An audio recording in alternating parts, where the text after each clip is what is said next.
Hi, church family. If you grew up reading Reader's Digest or maybe came across one in your doctor's office, you might remember a section in there called Laughter is the Best Medicine. But did you know that that title comes from a verse in Proverbs in the Bible?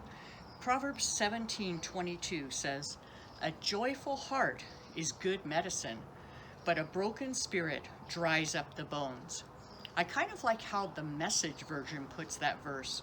A cheerful disposition is good for your health. Gloom and doom leave you bone tired.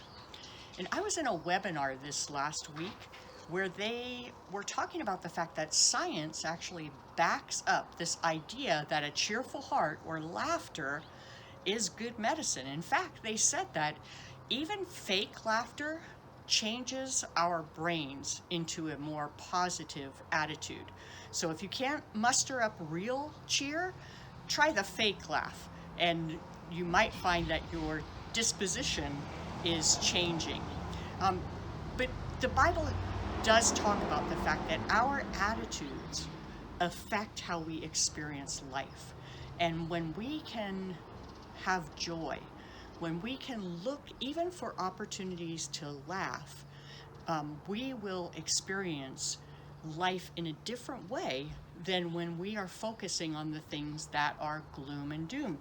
And as I read that verse, gloom and doom leave you bone tired, it reminded me of how I feel sometimes after I watch the news these days, just weary of hearing about a lot of unknowns and a lot of bad news. So I want to encourage you today to do something that will make you laugh, to do something that will cheer you up. Maybe it's watch an old TV show that you know makes you laugh.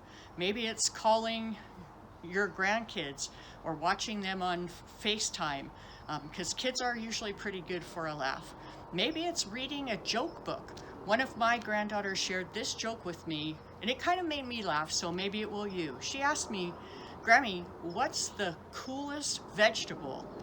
And I had to think about it for a minute, and I actually didn't come up with the right answer, but here's the answer: a radish. So maybe that gave you a chuckle.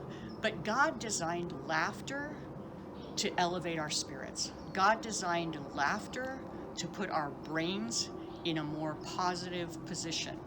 God designed laughter. It's not part of the fall. I think that God designed laughter way before Adam and Eve ever sinned. So today I would encourage you, look for something to cheer you up. And sometimes the best way to cheer yourself up is to do something to cheer someone else up. So maybe write somebody a card. Maybe call somebody that you know is alone. Maybe take a gift secretly to a neighbor. Or if you're having food delivered, leave them an extra big tip. A cheerful heart is good medicine. And I hope today that your heart is cheerful.